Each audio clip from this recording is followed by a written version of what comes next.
करोड़ों रुद्राक्ष से बने 12 ज्योतिर्लिंग। महाकुंभ में दिख रहा भारतीय संस्कृति का सागर। संसार में पहली बार 7,51,00,000 रुद्राक्ष के निर्माण। शिव धाम में 11,108 त्रिशूल। मॉडर्न बनाने के चक्कर में संस्कृति और संस्कार से दूर हुए। कॉन्वेंट में संस्कार नहीं मिलता। देश को शक्तिशाली बनाने पीढ़ियों को संस्कारवान बनाना होगा। प्रयागराज में महाकुंभ मेले में भारतीय संस्कृति के महासागर के दर्शन हो रहे हैं।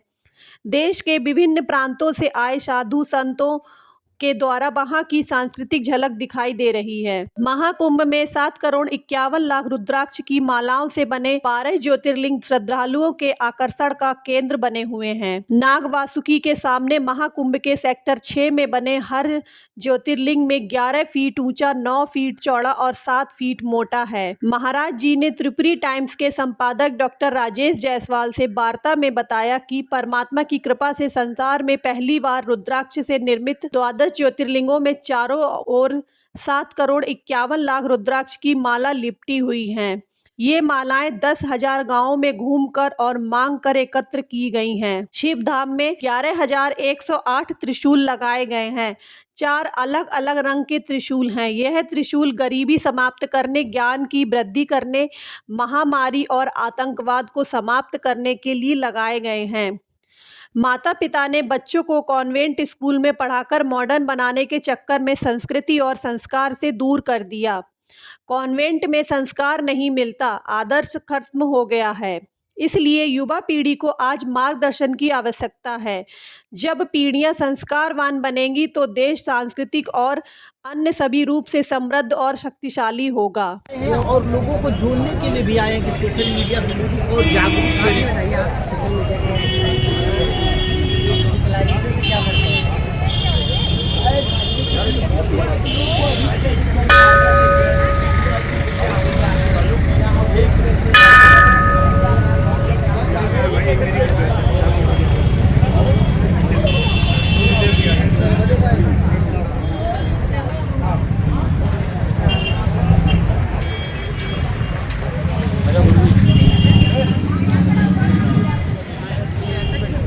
चलो चलो तो बोलते वो बोलेंगे हम अपने जाओ।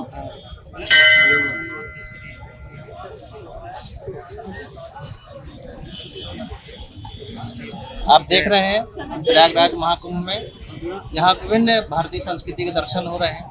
आज हम यहाँ पे अभी जैसे मेला परिक्षेत्र में रुद्राक्ष से 12 ज्योतिर्लिंग की स्थापना महाराज जी ने की है। हम महाराज जी से जानना चाहेंगे, महाराज जी आज के आपके जो प्रायोजन के आयोजन इस दिशा में कुछ बताएं। देखिए हम बता दें आपको, प्रयोजन और आयोजन दोनों करने वाले व्यक्ति होते हैं। तो ना तो मेरा प्रयोजन है ना मेरा आयोजन, क्योंकि मैं प्रयोजन और आयोजन दोनों करने वाला हूँ। मैं भगवान शिव का भगवान का भक्त हूँ, क्योंकि अशरण की शरण है, दीन बंधु दाता है, कृपा की आधार है, प्रलयंकर शंकर है, भूतनाथ है, विश्वनाथ है, सब कुछ स्वयं करते हैं।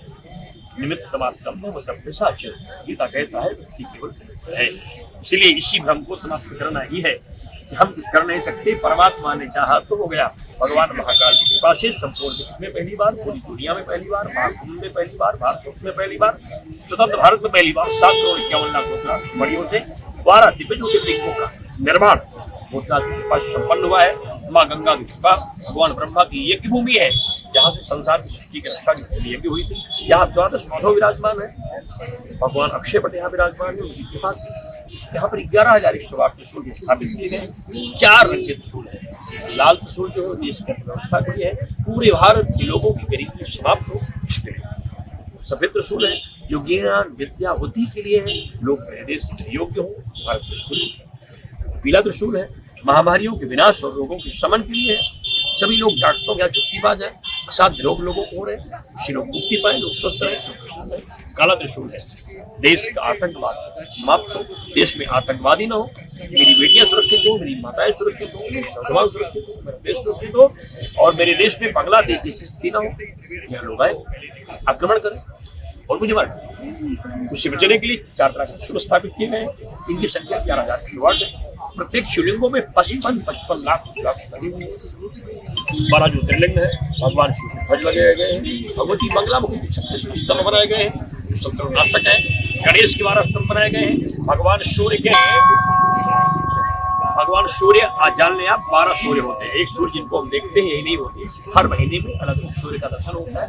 12 सूर्य इसलिए 12 घंटा बांधा गया क्योंकि यहाँ जब मकर राशि में सूर्य जाता है तभी कुंभ लगता है। भगवान सूर्य का आह्वान किया गया है, आप आइए, आरोग्यता दीजिए, विजय दीजिए, श्री दीजिए, ऐश्वर्य दीजिए, तेज दीजिए, कृपा कीजिए, अनुग्रह कीजिए, रक्षा कीजिए और पूरे देश का कल्याण कीजिए। फिर मेरा भी स्वार्थ है, मैंने अपने स्वार्थ के लिए भी इसमें चीज जोड़ी है कि आप सब लोग मिल करके मेरी बात सुन लीजिए। भारत के इसी संकल्प को लेकर मैं अनुष्ठान कर रहा हूँ क्योंकि छोटा सा स्वार्थ मेरा भी है, इसमें आप सबका सहयोग चाहिए। सभी लोग मिले, जात पात का भेदभाव मिटा करके हिंदू बने, हिंदू राष्ट्र बनाए। याद रखिए हमारी जो स्थिति पाकिस्तान में है, जो बांग्लादेश में है, जो अफगानिस्तान में है, जो अन्य देशों में है, तो देश में भी हो जाएगी। एक समय ऐसा आएगा हमारी बेटी हमारे सामने पानी क्या करना, बहन अपमानित होगी। आज आप खोल देख लीजिए बांग्लादेश में क्या हो रहा है। जो नेता सियासत की बात करते हैं उससे पूछिए क्या हो रहा है, बोलने को तैयार। इसलिए वोट की राजनीति के लोगों को मना कर दिया है। हम वोट की राजनीति नहीं करते, हम देश के प्रति समर्पित हैं, देश के प्रति श्रद्धा है और आपको सुचिंता को इसलिए चाहता हूँ आप बचे रहें, आप स्वस्थ रहें, आप आरोग्य रहें, आप प्रसन्न रहें और आपका गौरव सुरक्षित रहे। आपके भारत का जो गौरव है ऊंचा रहे, उसके लिए आपकी सेना और आप स्वस्थ रहें, उसके लिए अनुष्ठान किए जा रहे हैं। इस पूरे अनुष्ठान क्रम में 45 दिनों में 125 करोड़ आहुतियां, बड़ा संकल्प, बड़ी सहयोग की आवश्यकता, बड़ी श्रद्धा की आवश्यकता पड़ेगी। सब चक्र कुंडों में होंगे 11 हेलो 125 लाख। हेलो आप बताइए देश अच्छा ठीक है, लेकिन अब वहाँ नहीं है, इधर प्राधिकरण साइड आ गया हूँ बाबू ना, देश बचाए राष्ट्र बचाए। प्राधिकरण साइड आ गया हूँ। नहीं बोला था गड़िया के लिए आ रहा था, इधर जा रहा हूँ लगाने के लिए। धर्म का काम तो बहुत तेजी से बढ़ रहा है, प्राधिकरण साइड आ गया तेजी से हो बाबू। रहे हैं, लेकिन हम देख रहे हैं कि युवा विशेष रूप से थोड़ा अनैतिकता की ओर भी बढ़ रहे हैं। कहाँ? ये कैसे सनातन स्थापित होगा? देखिए मेरे देश का जो भविष्य है वो युवा है, मेरे देश की पहचान है, मेरे देश का सम्मान है। अरे तो हमारी युवा को ही गाड़ी प्रेरित करने के लिए आ रहा हूँ, रुको आ रहा हूँ, रुको कोई बताने बोलो भट्ट को मत रुको आ रहा हूँ।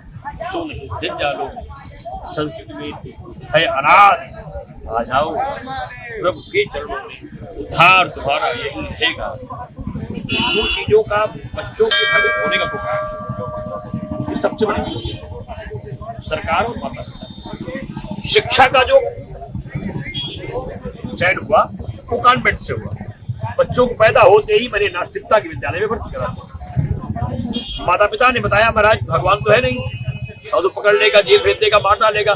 पैदा होते ही साधु पकड़ लेगा, ये भय दिखा दिया गया। अन्य लोगों को सिखाया जाता है महाराज पहले टोपी लगाओ, मस्जिद जाओ, मेरे सिखाएगा अरे बाबा आएगा तो पकड़ ले जाएगा।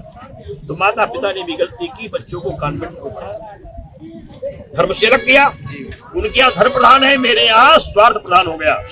परिणाम हुआ बच्चे नास्तिकता की ओर बढ़े, नास्तिक हुए, धर्मांतरण हुए, बड़ी संख्या में हिंदू धर्मांतरित हुए। आज भी ये स्थिति है, लगभग 3 लाख लोग साल देख लीजिए, लगभग 3 लाख लोग साल धर्मांतरित। हमारे देश की बेटियां दुर्भाग्य इस सरकार की स्थिति है, इसलिए बहुत बड़े चुनौती का विषय है। लेकिन हमें इसमें सुधार करने की आवश्यकता है, जगाने की आवश्यकता है। अपने बच्चों को संस्कारवान बनाएं, उनमें संस्कार पैदा करें, उनको प्रेरित करें। और अगर हम प्रेरित नहीं करते उनको हम यही कॉन्वेंट की शिक्षा देते रहेंगे, क्योंकि शिक्षा बदल दी गई, इतिहास पढ़ाया नहीं जाता, भूगोल बताया नहीं जाता, संस्कार सिखाया नहीं जाता। अब जब हाय हलो जिंदगी हो गई तो माताजी भी खत्म हो गई, पिताजी खत्म हो गए, पापा जी हो गए, मम्मी हो गई, ये धीरे धीरे मैडम साहब हो गई, सब सारा आदर्श खत्म हो गया। पैर छूना नहीं है, हाथ हिलाना है, न तो मेरे लिए न हम तेरे लिए। जिंदगी है केवल जीने के लिए, तुम जहाँ रहो वहाँ जियो और हम जहाँ रहेंगे वहाँ जिएंगे। तुमसे मतलब है न मुझसे मतलब है, बात केवल अपने काम से मतलब। ये भी जिंदगी हो जाएगी, ये समस्या आज नहीं कल पैदा होने वाली है। इसलिए सभी लोग जगाएं, देश बचाएं, राष्ट्र बचाएं, अपने संस्कार को बचाएं।